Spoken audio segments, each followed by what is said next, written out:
Good morning, everybody. Eddie Webb. We are here at Mesa Community College, and today our podcast guest is Matt Hasson, who is the Chief Communications Officer for our Chancellor down at the Maricopa District Office. Very happy to have you here. I know a lot of people are interested in your work and how you serve the district. Welcome. Well, thank you, Eddie. I appreciate you bringing me in and letting me come over. I've been watching you develop the new media lab since its inception, I think, when Dr. Fisher was here. Wrote some press releases about the work you did with Adobe. So excited to come over and check it out and see the great stuff you're doing. Yeah. So, hey, Matt Hasson here, Chief Communications Officer from the Office of the Chancellor down at the Maricopa District Office. And, hey, what's your educational background? So I went to my undergrads from Arizona State University. My degree was politics, not political science, politics. That's an important distinction. I didn't want to take any math, so they said take politics. Wasn't a math guy. I've got a master's degree in mass communication and media studies from San Diego State University and a master's degree in government relations from Georgetown. Wow. Yeah. Hit both coasts. I did. Well, I was military. I served in the Air Force for 23 and a half years. Did you really? I did, yeah. Well, thank you for your service, sir. Thank you. Yeah, it was a pleasure. It was exciting times in my life. Yeah. I come from a pretty good military family, and you're a notch up now, my friend. Thank you for being here and serving at the district. No, People really want to know, like, what exactly does the Chief Communications Officer do? Yeah, that's a loaded question that could probably take up most of our time. But my primary focus is at the district office is ensuring that the chancellor's vision for our system is communicated, whether it's internally or externally. We have stakeholders, obviously. All of our employees and our students are stakeholders, and that's a large audience. And also elected officials are our stakeholders as they make policy and decide funding for our system. So just making sure his vision is communicated to the community, whether that's an internal new policy or changes in policy. With COVID, there's been hundreds of messages from the chancellor about what's going on, the changes that are happening, and making sure that his voice is communicated out in a way that kind of captures his vision on where we want to go. Our chancellor, Dr. Gonzalez, is truly committed to transparency. All of our conversations, whether they're difficult things to communicate or easy to communicate, he approaches them the same. He wants to communicate timely.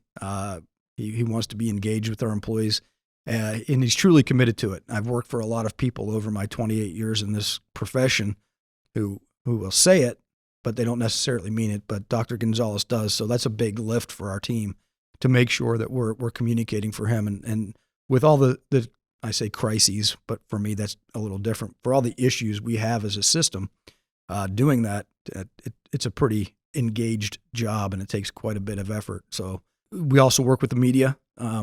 We are taxpayer funded, so our stakeholders are those people that pay taxes, and we have a responsibility to engaging with our media in a timely and transparent and honest way.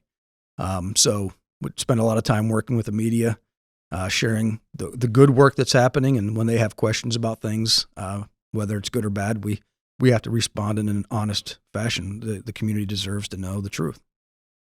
That's wonderful. Is there a metric that you use on how efficient and effective your communication efforts are received by the district employees, or both internal or external? Externally, we have some metrics we can use. We have different software platforms that we'll send our press releases out, so I can tell you how often or what our click rate is for media, whether they open them, what the percentage of truly opening the email and reading. Internally, it's a little more difficult to track when the chancellor sends a message out. So most of our feedback comes from engagement with employees. The chancellor's, like I said before, he's very open to receiving communication. So if he sends a message out, this morning he sent a message out about board elections, and if he gets an email back, he'll respond. He'll answer employee questions. So internal metrics are a little more difficult. We can track some things, but not all of them. I think where we get our metrics are if there's confusion. If we put a message out and we get a lot of questions, we know that we didn't communicate clearly enough, or there are additional questions we didn't think of.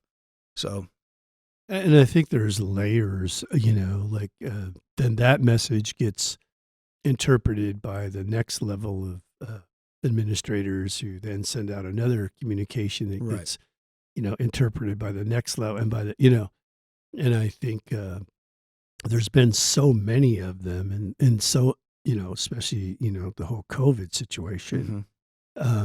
Sometimes when you're just trying to do, what your job is and you're chiming in on some of these communications, it depends on, at which point did you receive it, creates, a little bit of people wanting a little more clarity as it trickles down into the rank and file. Right. So I think that's a good thing. And I've always, in the private sector,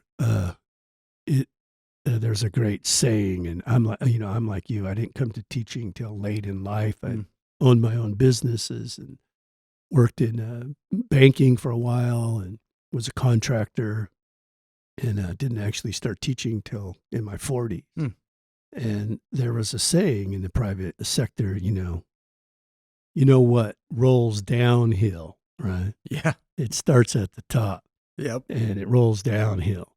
So I think having someone, at the top that is committed to transparency, whether that is a good message or a challenging message or whatever, the fact that he puts it out there and lets whether, this is what's happening. Right. I think is the best thing we could have as an institution.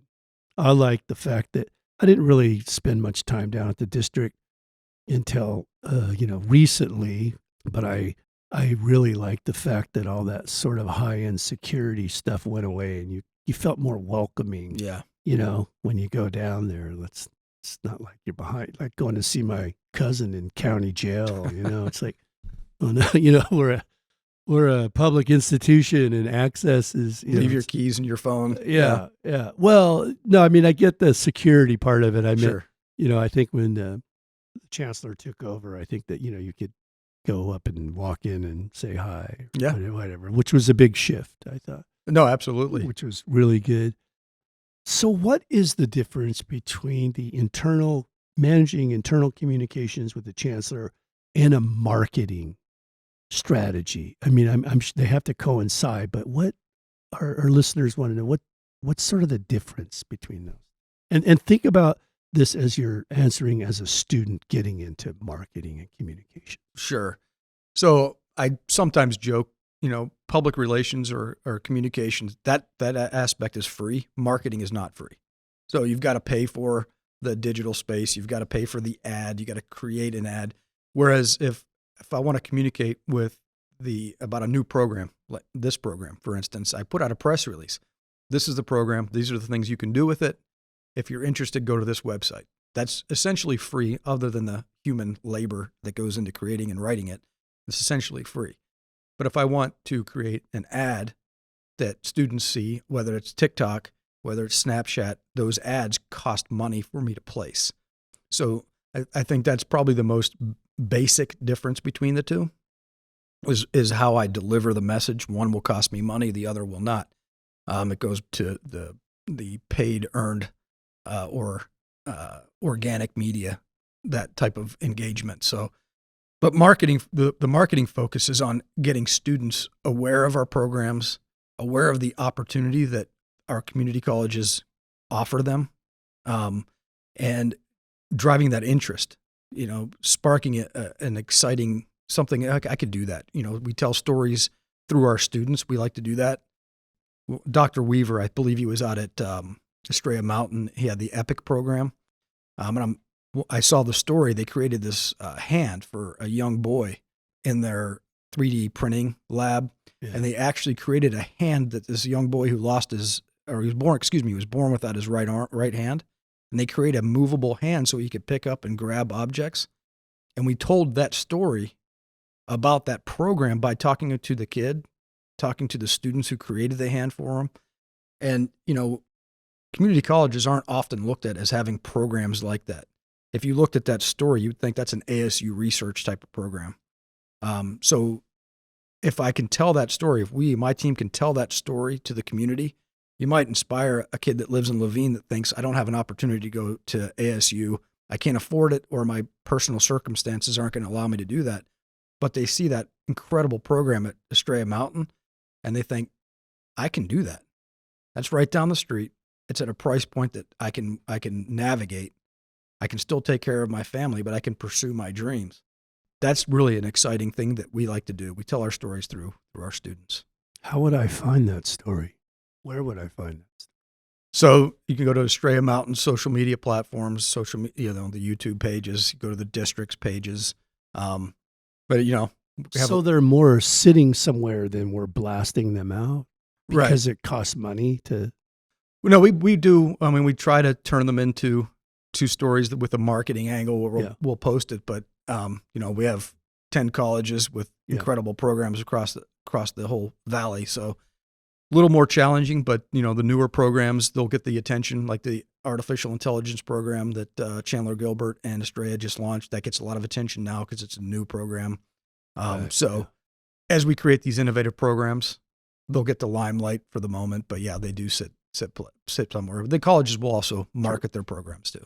Yeah, I really, really like that. I want to see more of that. Mm-hmm. And we're more than willing to partner and help with some of that production. I think we're pretty good at it, and it would give our students something to do. And I know you have a high standard of your work, and I know you use vendors. I mean, around here, I see we hire a lot of outside vendors to do stuff. It's really interesting when I lectured down at U of A few times, and now they started what we're doing here. They call it Stories Travel. Mm-hmm. Their chancellor pretty much just invited me down on the spot after I did a presentation about what we're doing. And now they have a program up and going. And last I heard, they had 77 students roll on day one. Wow. And it's such a remarkable technology. But what one of the deans or all the provosts or somebody down there said to me, Eddie, I can walk out into the hallway and find 20, 18-year-olds who are really good at After Effects and Premiere and editing. But what I can't find is someone that knows how to tell a story. Mm-hmm. And that's what we need to teach. And that's what we do here is we teach people, how to tell that story. And it's been a really remarkable movement, I think, across the country and has revitalized marketing and communications. I find your job fascinating, and it's just got to be really exciting to promote others and the college and have a hand in that. And it really is. I mean, you look at the lives we touch, and the hope that our system can provide to folks that might not otherwise understand and know that they can have an opportunity. I mean, that's very exciting. I mean, I retired from the military, and I had options when I left the military service, and most of those options were the military industrial complex. Go work for a Lockheed Martin, go work for a Boeing, go work for, you name it, Raytheon down in Tucson. I wanted to do something in the community, and the opportunity presented itself to come work at Maricopa.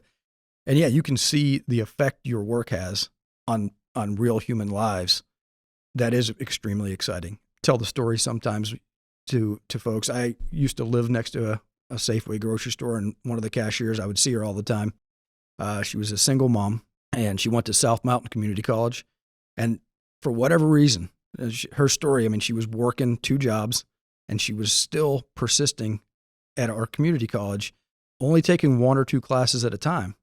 But she was committed to it. She was committed to making her children's lives better. She was committed to her dream of becoming a nurse. And it resonated with me that those are the lives that we impact, those folks that otherwise would not be able to pursue their dream.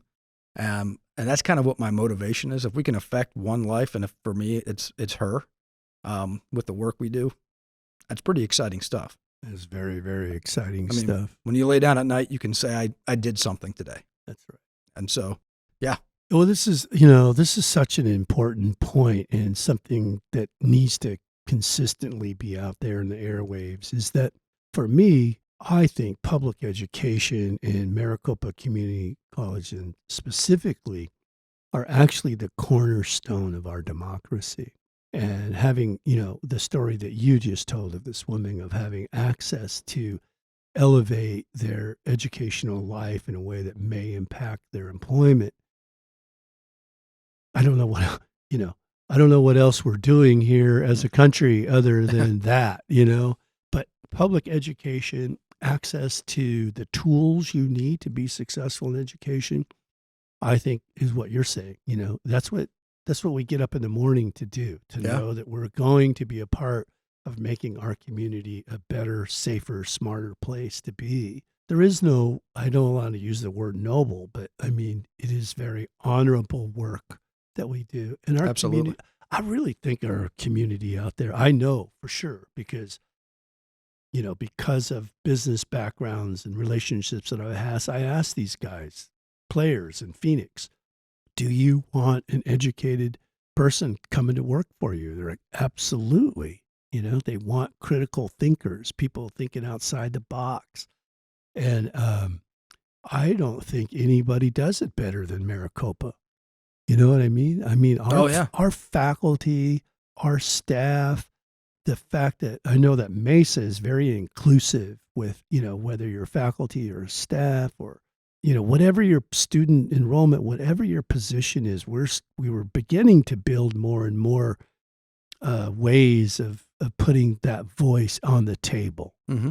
And this I find very, very exciting because I love the idea of our constitutional democracy, freedom of speech, freedom to criticize your government, freedom that let everybody sit at the table and have conversations. Yeah, we got a long ways to go still. Yeah, we sure do. But, I just finished Thomas Jefferson's, Meacham's book on Thomas Jefferson, and then his book on Winston Churchill and Roosevelt.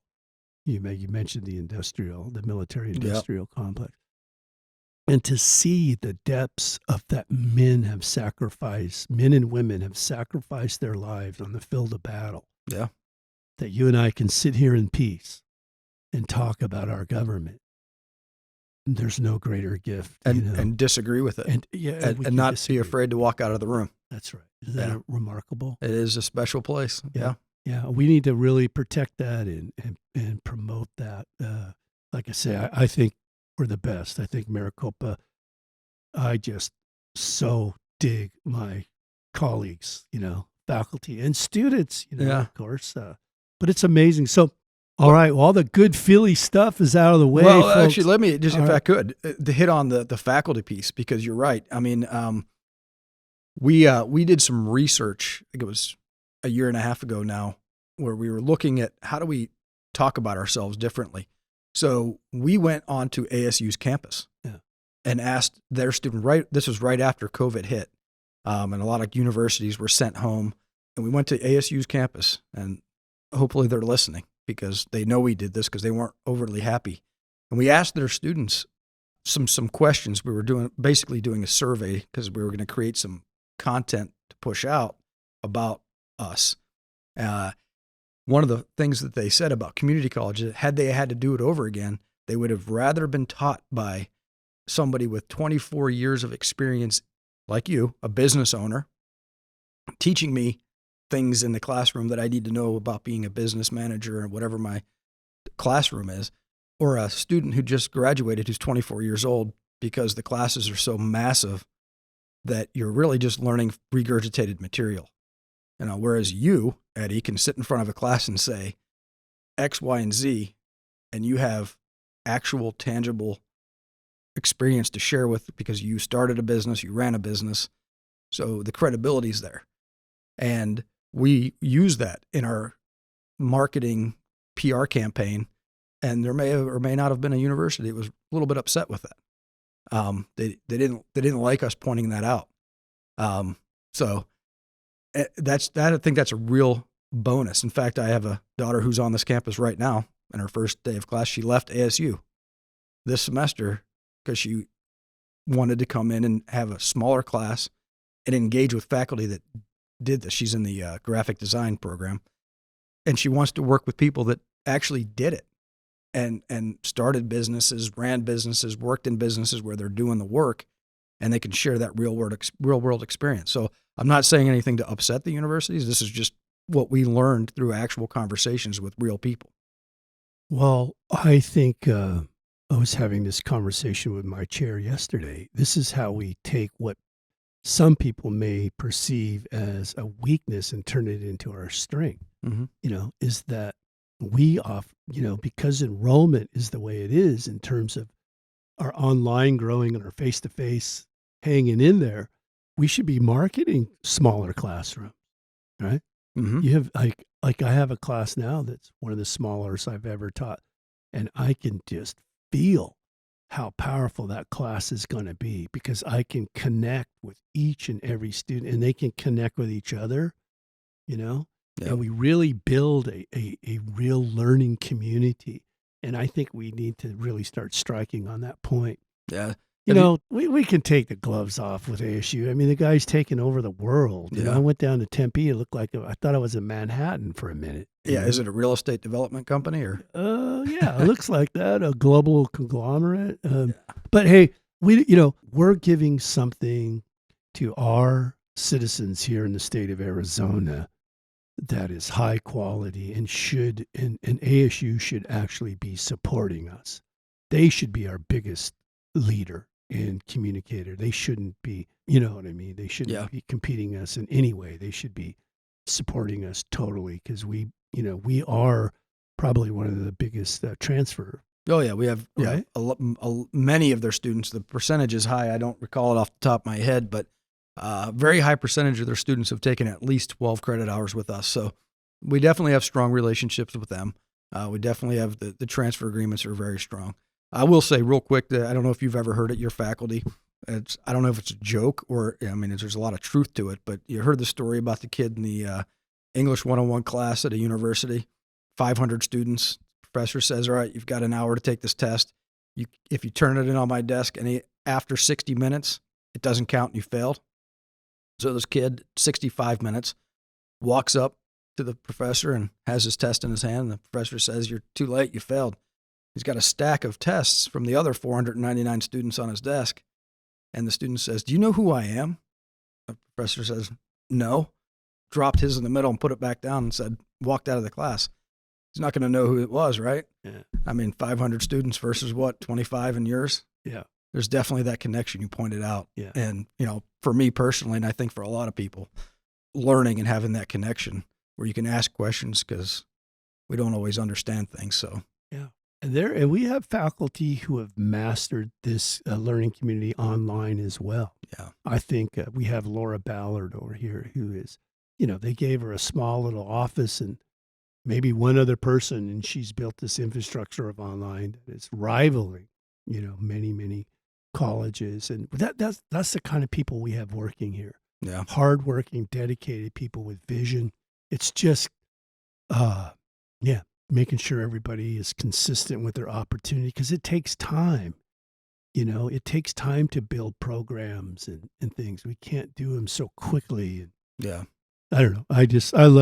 I love Mesa Community College and I love Maricopa. I think it's just a great place to be because of the people that work here. Yeah, the people are. We have a few questions here for you. Mm-hmm.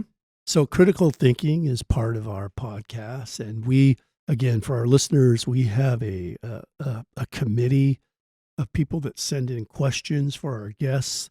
So here's a question from one of our committee members. How does the chancellor decide what to respond to? For example, over the last few years, there have been a lot of social justice issues that have been on the forefront of people's mind. Why don't we see more emails from the chancellor addressing these issues? That's a really good question. The chancellor's, he's addressed some of the social issues, the George Floyd murder. He did. He addressed that. He has conversations about all of them with his executive council, and there are decisions made. The colleges address those locally, whether the college president is addressing them through town halls or other. I think you've seen the chancellor held, I don't know if they were called town halls. Maybe you remember what they were called when a couple of days we had 4 or 5 different sessions where he brought in experts from the community, experts, faculty to talk about these social issues, started the DEI work. So maybe not messages as it's addressed here in the questions, but he's taking actual action and putting together groups, departments, and forums for us to discuss these issues as employees and the community, because the community was welcome to attend these events. So maybe not addressing more emails, maybe not the answer. Maybe it's action and putting us in rooms, virtual, I guess, in this case, over the last couple of years, to actually talk about the issues and come up with how are we going to address these? What do we need to do better? What issues do we need to talk about as a system? How are these national issues affecting us locally, and how are we going to address them? Well, there may not be as many emails as you might think you see, but there's a lot more action happening. The DEI work is off and running.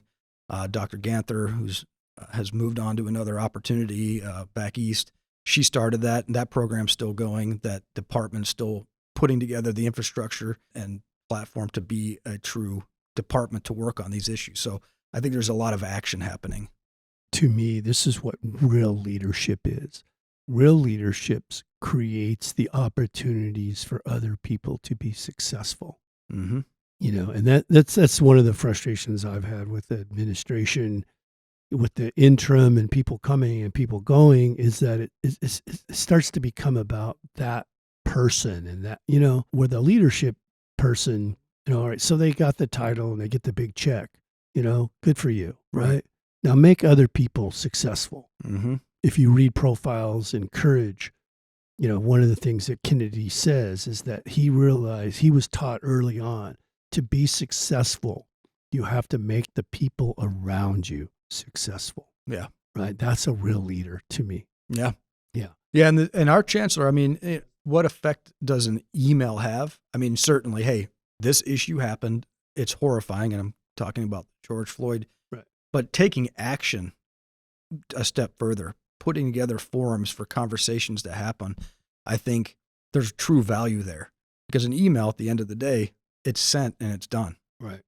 But who reads it? Right. Right. And then we don't know. But the conversations, the forums, issues come up that can be addressed. We take it a level further.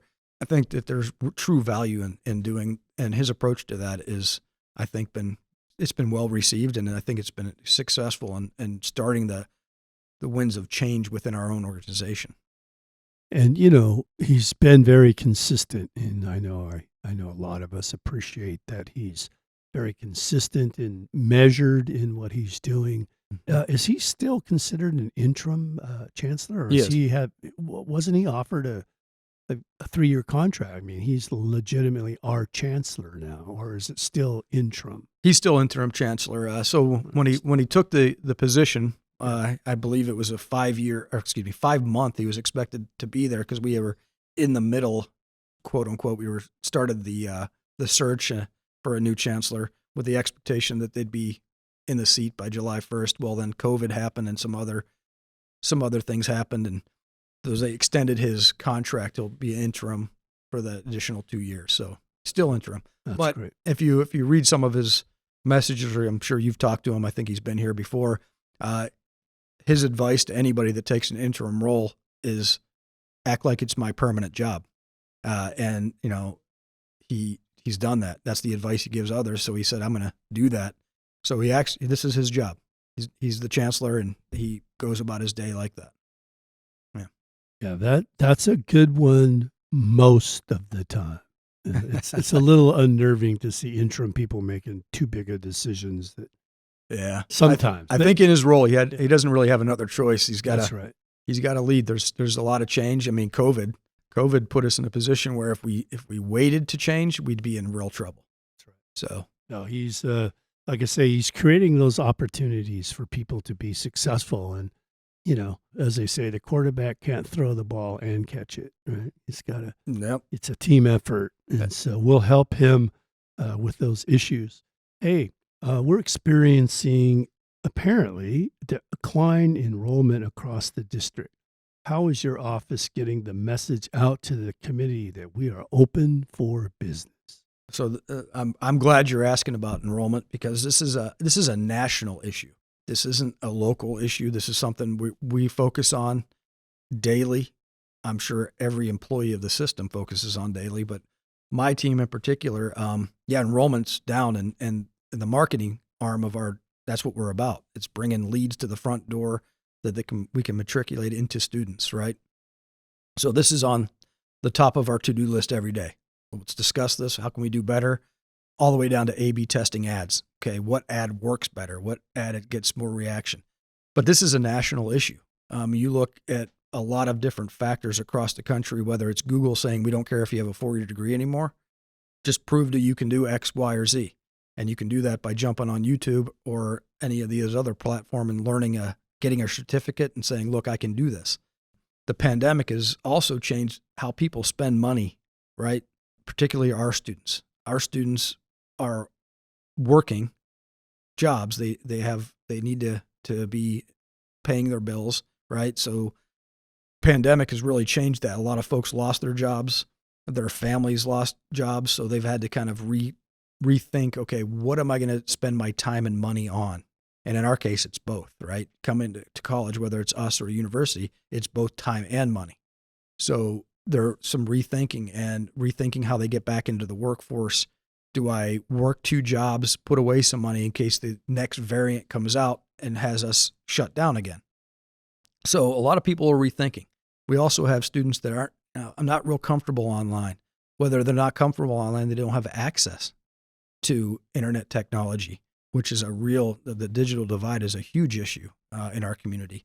Underserved populations are at a disadvantage in there. So like Phoenix College is working with the city of Phoenix to bridge the digital divide and solve that, right? So our community colleges are hard at work solving those issues. But I think enrollment is going to be, we're in a new space, and we've got to figure out what the future looks like and engage people, and whether it's students or business leaders, on the new path. Where are we going to be in 5 years? How are people going to want to learn?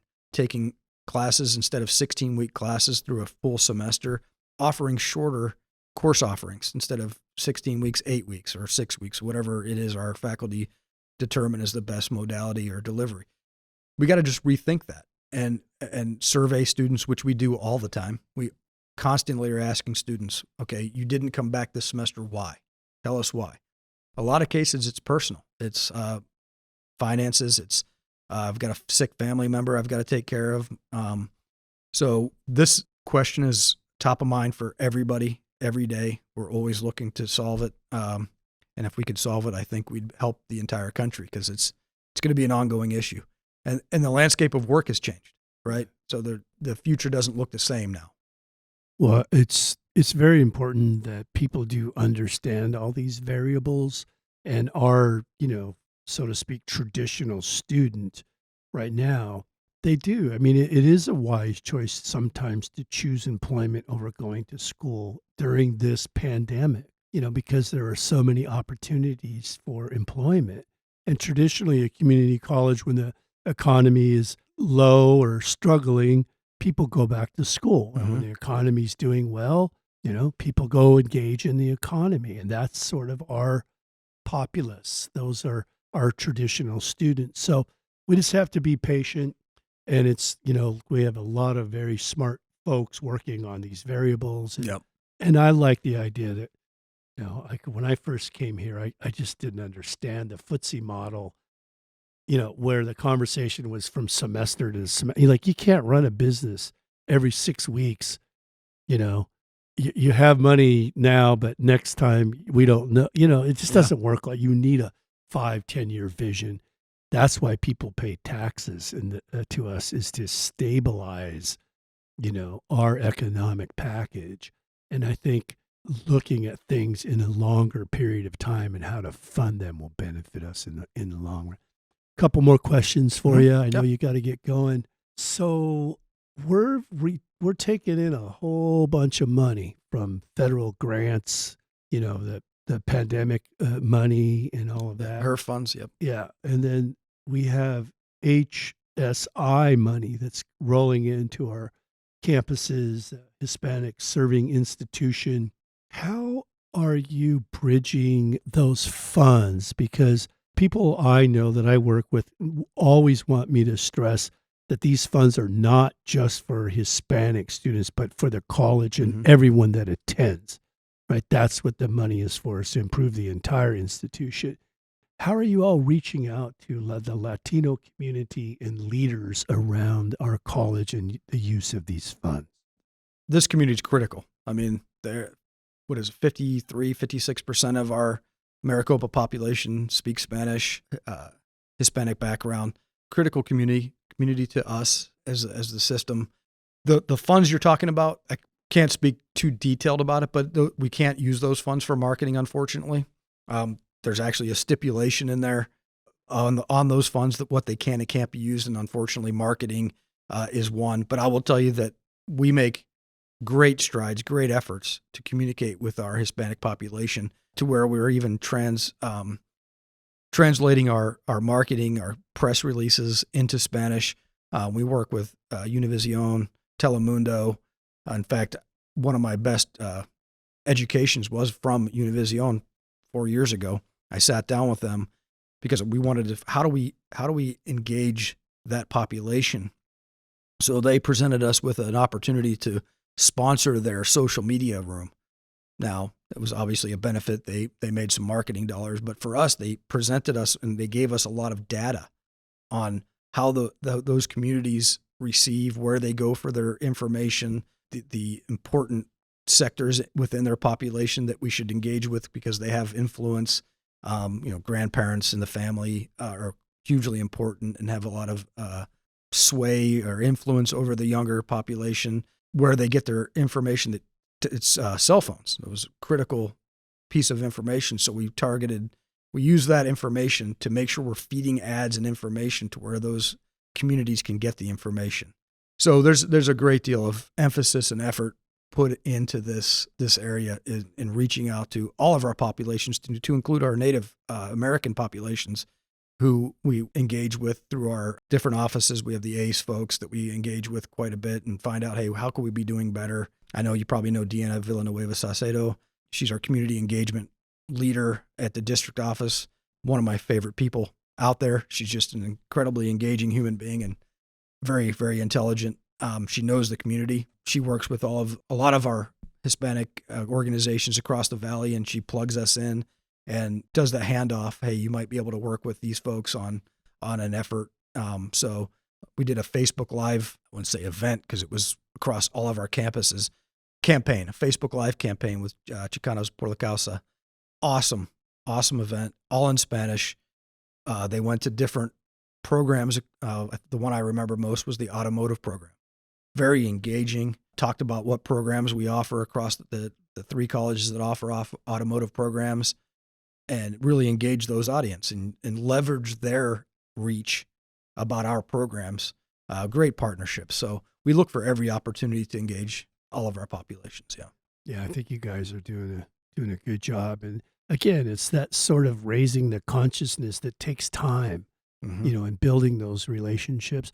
I know early on, I had attended some of the tribal summits that we used to put on, and after 4 of them, I know a lot of the governors of the tribes here said no more because, we keep meeting and we keep talking about it, but it's time you need to do something. Mm-hmm. We want to see some real progress, some real programs happen.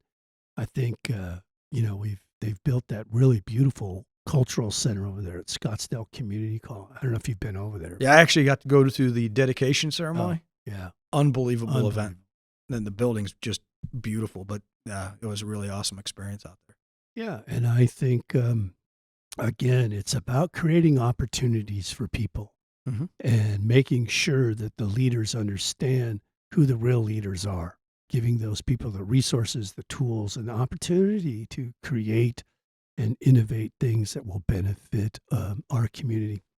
So we have our last question here. We're here with Matt Hasson, Chief Communications Officer for the office of the Chancellor at the Maricopa Community Colleges. Having a great conversation about communications and marketing and specific dynamics within our district. One of the last questions we have really was pointed towards a real cultural shift in, I guess we would say, governance. And in a way, even though we have Hoop of Learning, we have ACE, we have a lot of DEI outreach, we are doing our best to embrace everybody and be inclusive from populations. At the core of our business, daily businesses, on the colleges to the district, still remains a very Eurocentric model of governance, very top-down, processes and bureaucracy that seem to benefit kind of the same old folks. And it's, as a tribal member and an innovator and a scholar, it's always hard to find footing. It's hard to find colleagues that are like-minded in some ways. And when the bureaucracy becomes the heavy-handed, for us, it makes sense because that's what works for the people in power. How do you see any shifts here recently, culturally, that would expand different ways of thinking more than just this Eurocentric model of bureaucracy? Do you see forms of taking shape out there where people are building community? And I hope I'm being as clear in the question as I can, but I would like to see more people, rank and file type people, have a more important seat at the table. Yeah, I think I know where your question's going, and I think culturally, as a system, meaning the discrepancies or the perceived discrepancies between college or college versus district, I think Dr. Gonzalez has done, an extraordinary job of bringing us all together. He's changed pretty much everything with respect to how we engage the shared governance model. He's got students involved in our governing board. We've got a student representative there representing our students. In the Chancellor's Executive Council, he now have faculty representation as well as staff. The employee reps are in those meetings. He meets with our constituency groups across the system. He meets with them monthly to hear their voice, to have conversations with them. So he's making great strides to bring people together, change the culture, change the perception of district versus college versus district. Because at the end of the day, I think if you talk to each employee without knowing where they work, we're all here for the same thing, and it's to serve our students and to serve our community. So, and I think he's taking efforts, and again, we talked about it before, true action to change that perception by putting things together, putting processes and mechanisms in place. Even so far as a message we might put out from his office, he has constituency groups review the message before it goes out to ensure that we're not missing something that should be communicated from their lens. And that's as his communication director, I'll tell you, that's a drastic shift, bringing others in to have a voice in a message he sends out to employees or to the community. And he doesn't back off from that. He doesn't slip or get complacent. He says, nope, let's make sure this group or these folks or that person reviews this and gives their eye on it. And I'll tell you, as the communication guy, that's been an eye-opening learning experience for me. As I share these messages out and get the feedback, I think, man, that would have been a miss. We really need to change the way we think. And again, it's all about action. You can say something, but until you start doing it and having those meetings and be willing, and the Chancellor's really good at this, tell me what I don't want to hear. Don't be afraid to tell me that either I made a really bad decision, and he means it. When he says it, we have our cabinet meetings. He says it all the time. I'm not here to have you tell me how my last decision was great. I want to hear what we could have done better, or tell me that it was wrong. And he does that across the board. Not that this is the Chancellor, celebrating the Chancellor show, but the man's committed to it. And I think that resonates with his direct reports. And then you would hope that it would trickle down, that's the culture we want to create, inclusivity, and bring people to the table and let them be a part of the process. Well, unfortunately, when you're the Chancellor, there are plenty of people that want to point out your bad decisions. I'm sure there's no shortage of that. But we really appreciate Dr. Gonzalez stepping up being our chancellor and providing a new perspective and giving more and more people a seat at the table. That never really happened to me until I started doing what I'm doing here in my own classroom. I'd gone to film school at Scottsdale Community College. I brought a camera in the room, and the first documentary we did, actually PBS picked up and put on their show. No kidding. And then invited me to come down, and it really blew up from there. And I remember my president and vice president coming down. They got me in the hallway over here, and they said, we don't know what you're doing, but keep doing it. And these are the kinds of things I'm talking about. I face this. It seems like an administrator can use bureaucracy when it works for them, and when it doesn't. But my point being, I want there to be enough space and resource for us to innovate and grow, let people do that. Yeah. Instead of, rank and file. That idea of being called an employee does not sit well with me for some reason. I don't know why, because I feel more invested. It just seems like a cheap word to me. Yeah. It's like I have multiple terminal degrees, I'm committed. It's like, well, I think you're making the yeah. point I made earlier about how special our faculty and employees are. Right. You don't go home and leave it here. You don't No. clock out. You're not punching the clock and then don't think about it. I've known you a little while, but I can see that you go home and you're still thinking and researching how you can improve your program. And I think that's what makes us so special. I think that's probably the case for all of our employees and certainly our faculty. They don't go home and I'm done. Tomorrow I'm going to go back and just repeat what I did. I'm going to take feedback. I'm going to learn. I'm going to look across the country and how we can get better, and we're going to make it happen. We're going to do it. We're going to change things. And I think you're making my point. That's why we're special. So many people that are invested. We want to be the best, I think I get that from the gridiron. I was the smallest linebacker in college, and I was raised by football coaches, and that thing to win, you know what I mean? Like 4th and 1 on the goal line, that energy, I thrive. I love that stuff. Yeah. My dad want to win. Taught me from a young age, if you got to do something, don't do it half, That's right. Do it full throttle. So we want to thank Matt for being here today at Mesa Community College. As tradition has it, we always give our guests the last word to say something about Maricopa or whatever you want to say to the community. Go ahead.